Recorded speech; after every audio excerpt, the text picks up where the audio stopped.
The Child's Play franchise introduced audiences to one of horror's most unconventional villains, a possessed doll named Chucky.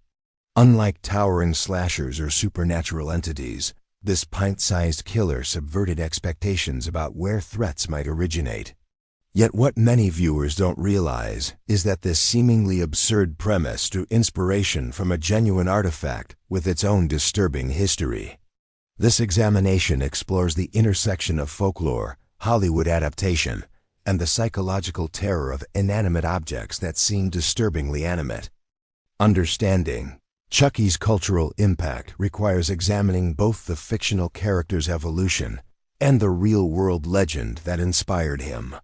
For mature audiences who appreciate how folklore transforms into popular entertainment, this story reveals the complex relationship between authentic mysteries and their commercial adaptations, and raises questions about what we lose when true legends become sanitized for mass consumption.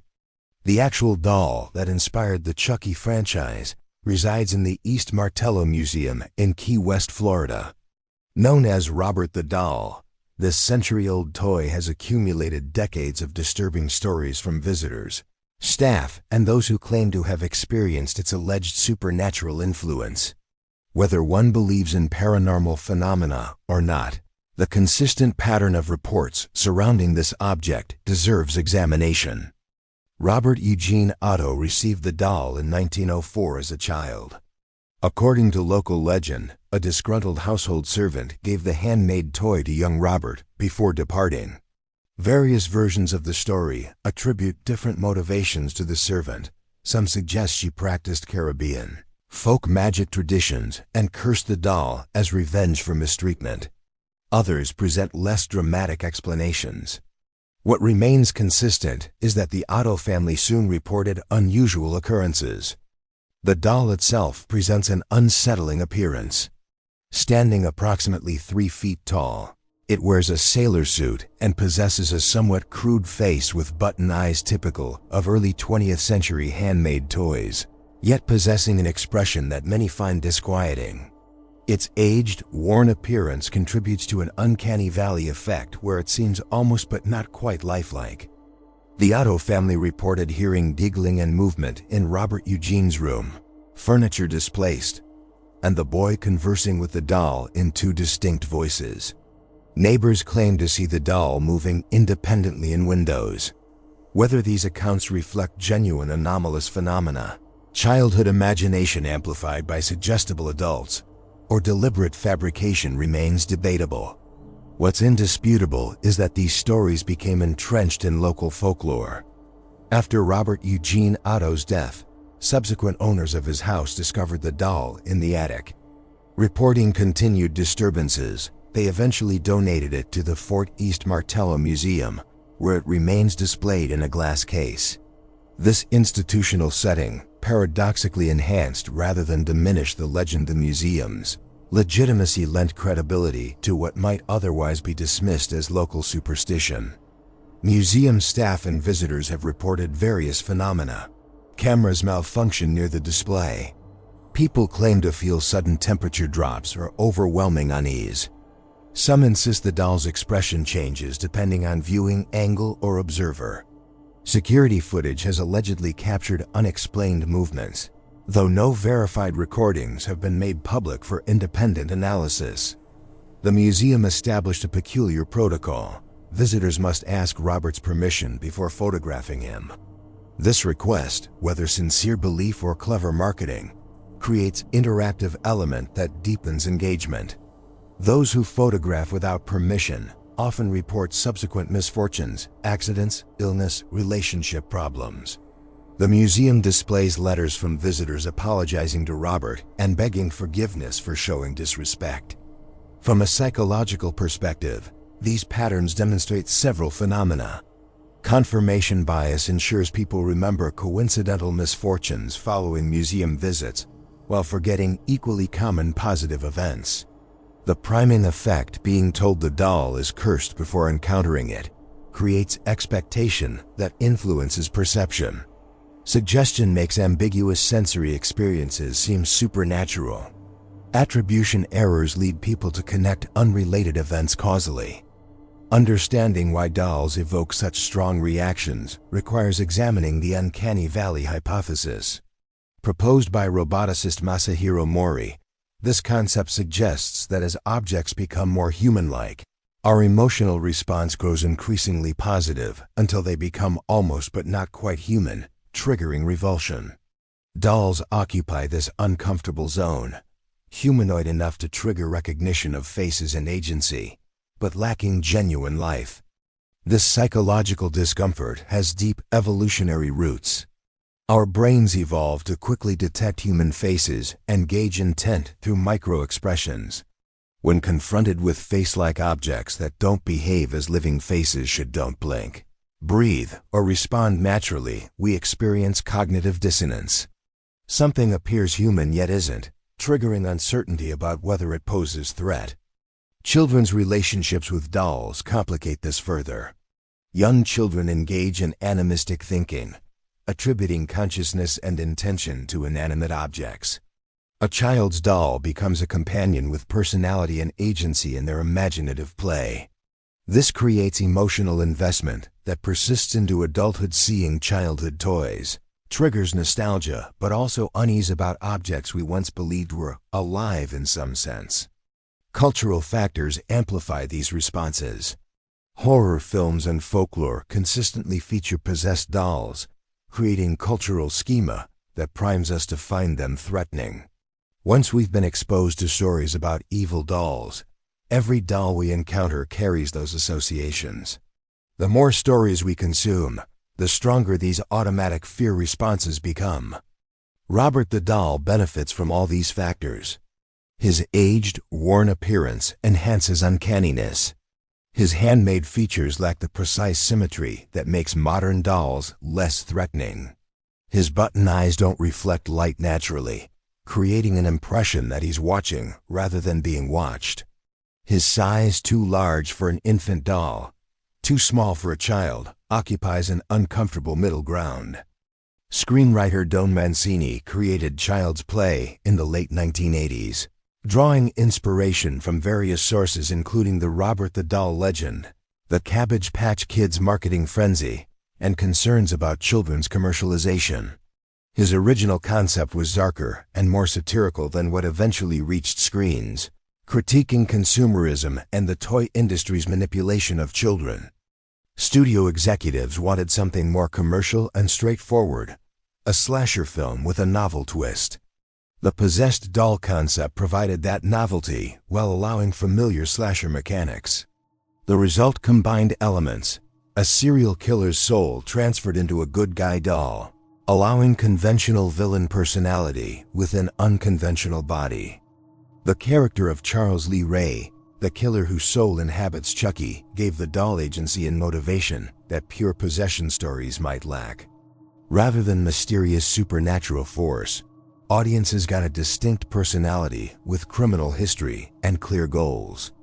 This made Chucky more comprehensible and, paradoxically, more entertaining, if perhaps less genuinely frightening than ambiguous supernatural threats. Brad Dourif's voice performance proved essential to the character's success. His vocal choices, the shift between innocent good guy doll voice and profane killer personality, created comedy and horror simultaneously. The juxtaposition of childlike appearance with adult aggression and vulgarity generated the franchise's distinctive tone, making Chucky as likely to deliver one-liners as murder. The original Child's Play maintained relatively serious horror tone, despite its absurd premise. Director Tom Holland treated the material earnestly, building suspense and emphasizing genuine scares.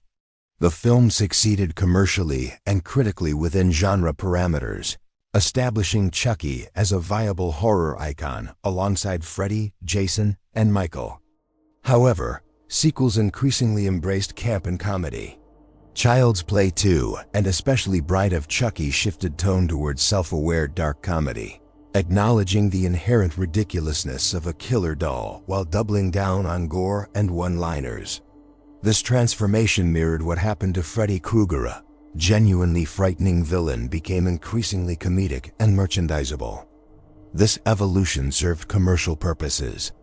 Horror comedies appeal to broader audiences than straight horror, particularly teenagers who want scary experiences without genuine terror. The comedy provides relief valve, allowing viewers to laugh away tension rather than sitting with authentic fear. This makes repeat viewing more palatable and franchise extension more feasible. Yet something was lost in this transformation. The original film's suggestion that innocent-seeming children's toys might harbor malevolence carried genuine psychological weight. By making Chucky an explicitly comedic character who delivers quips while killing, later films sacrificed deeper unease for surface-level entertainment. The threat became less existential and more cartoonish.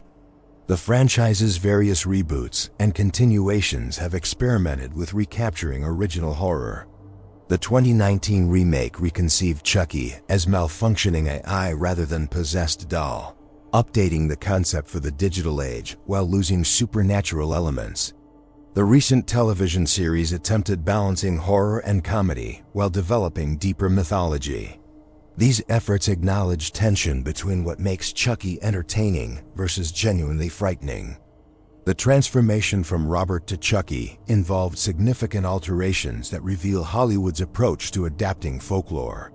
Robert's legend emphasizes ambiguity, unclear origins, uncertain motivations, no definitive explanation for reported phenomena. This ambiguity creates lingering unease. We never know exactly what Robert is or what rules govern his behavior. Chucky, conversely, operates by clear rules. He's explicitly Charles Lee Ray's soul in a doll body, subject to defined limitations and working toward specific goals. This clarity makes him comprehensible and thus less genuinely frightening. We understand what he is, what he wants, and ultimately how to defeat him. The supernatural becomes systematized, reducing mystery. Robert never speaks or explicitly moves in his legend. His threat comes from subtle wrongness, the accumulation of coincidences too numerous to dismiss, the feeling of being watched. Chucky actively runs, attacks, and verbally threatens victims. This explicitness trades psychological horror for kinetic action. We see exactly what's happening rather than experiencing gnawing uncertainty. The cultural contexts differ significantly. Robert's legend emerges from actual object with documented history, creating potential for genuine belief regardless of rational skepticism. Chucky exists purely as fiction, allowing audiences safe distance from any real implications. We can enjoy Chucky without genuinely questioning our assumptions about reality, whereas Robert forces uncomfortable questions about whether our materialist worldview is complete. Hollywood's adaptation also stripped away cultural specificity. Robert's legend intertwines with Key West history, Caribbean spiritual traditions, and specific family dynamics. Chucky becomes generic, occurring in any American setting without deep roots. This makes him more universally marketable, but less culturally rich and resonant. Both Robert and Chucky demonstrate how fear becomes commodified in contemporary culture. Robert's museum display generates tourism revenue. People pay admission partly to see the cursed doll, making his alleged malevolence into attraction. The museum profits from the legend while maintaining ambiguity about whether they truly believe it. This creates interesting dynamic. The museum can't definitively claim Robert is supernaturally active without inviting skeptical scrutiny, but suggesting possibility drives visitor interest. They ask permission before photographing. Protocol brilliantly threads this needle. It's respectful if you believe, quaint tradition if you don't, but either way creates memorable interactive experience that people share on social media, generating free marketing. Chucky's merchandising proves even more extensive. The character appears on everything from t-shirts to action figures to Halloween costumes. This ubiquity has contradictory effects.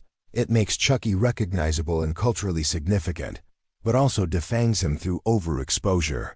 When children wear Chucky costumes for Halloween, the character loses transgressive power and becomes safely incorporated into mainstream culture. This commercialization reflects broader patterns in how Contemporary capitalism absorbs and neutralizes potential threats. Genuine folklore that might inspire authentic unease becomes intellectual property that generates revenue streams. The uncomfortable questions folklore raises about reality's nature get replaced with consumable entertainment products that challenge nothing. Yet their symbiotic relationship commercial success ensures the legends persist. Without the Chucky franchise, Robert might have remained obscure local legend known only to Key West residents. The movies drove interest in the real story, creating feedback loop where fiction and folklore reinforce each other. People visit Robert because they know Chucky. Chucky seems more credible because Robert exists. The Robert phenomenon raises fascinating questions about belief in paranormal claims. Skeptics correctly identify numerous logical fallacies and evidence for Robert's supernatural activity confirmation bias. Suggestion, pattern recognition in random events, the tendency to remember hits while forgetting misses. Every reported phenomenon has potential naturalistic explanation.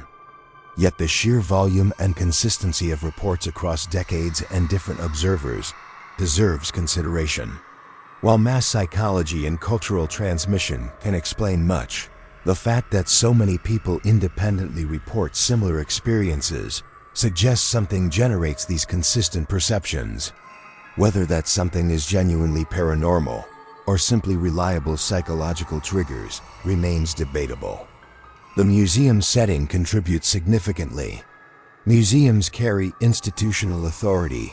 We expect displayed objects to be genuinely significant rather than ordinary items presented deceptively. This authority transfers to Robert, making him seem more credible than if he were simply someone's attic find. The formal presentation primes visitors to take him seriously. The apology letters create particularly interesting psychological dynamic. People who experience misfortunes after visiting often send letters apologizing to Robert, effectively treating him as conscious entity capable of receiving communication and granting forgiveness. This behavior suggests that regardless of conscious skepticism, some part of them credits Robert with agency sufficient to cause and potentially cease their misfortunes. From a psychological perspective, this illustrates how belief operates on multiple levels simultaneously. People can consciously maintain skeptical materialism while unconsciously operating on assumptions that contradict it.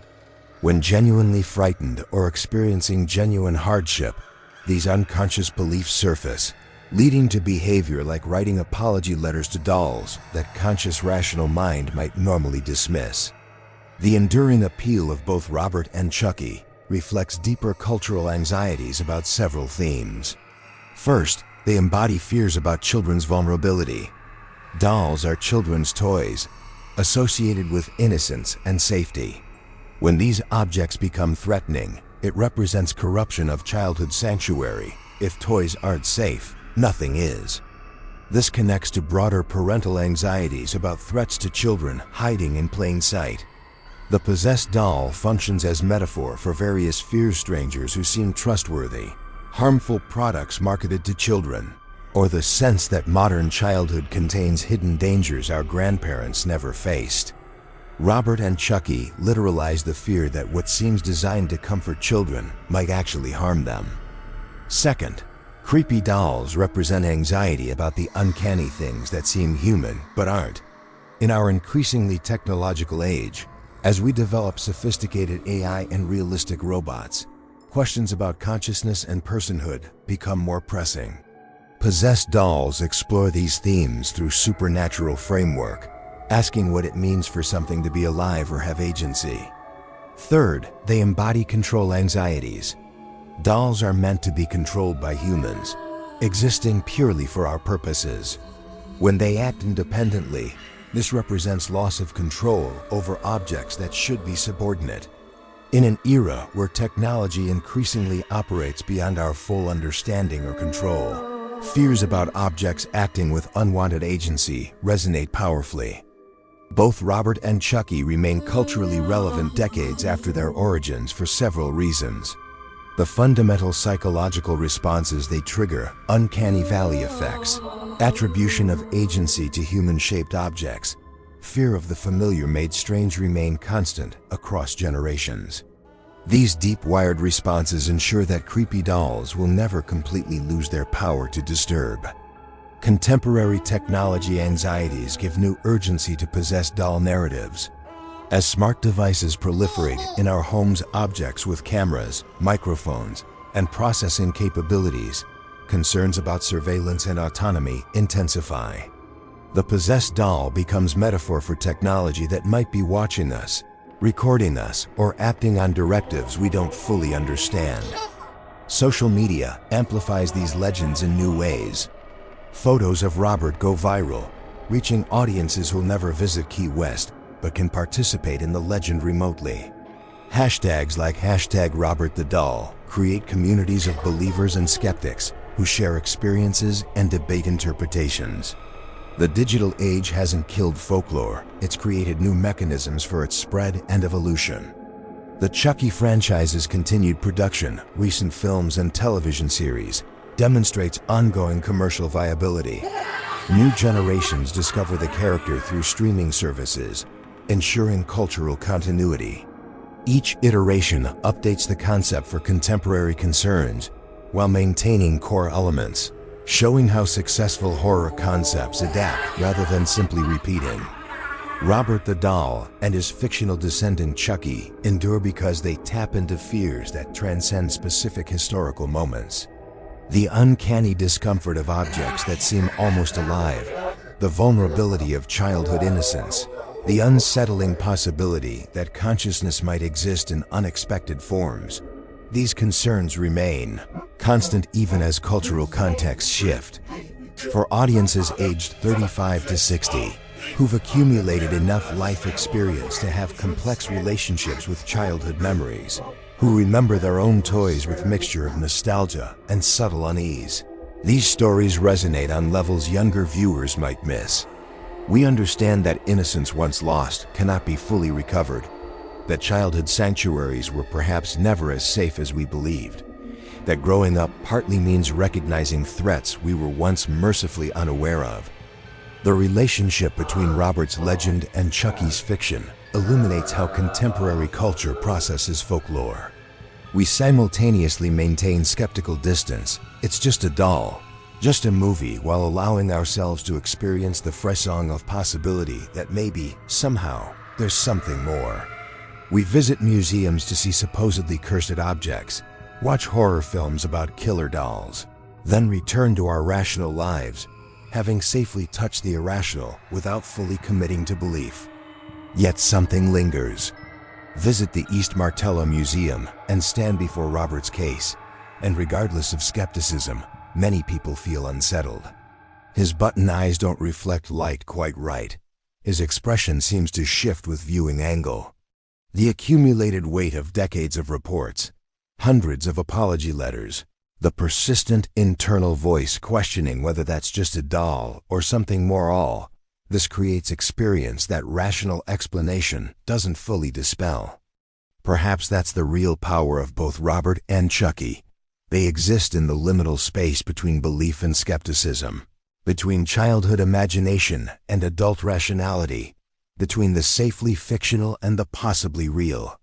They remind us that certainty about reality's nature might be less complete than we'd prefer, that consciousness and agency might be stranger than materialist frameworks acknowledge, that the line between animate and inanimate might be less clear than we assume.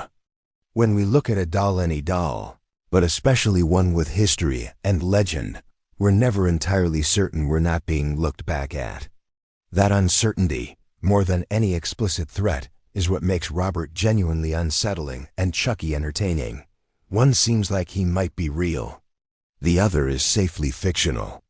Yet both remind us that the boundary between those categories might be more permeable than comfortable rationality prefers. And in that uncertainty, in that possibility that objects we believe should be lifeless might be something more, lies the enduring power of horror's most unassuming villains, the dolls that watch back.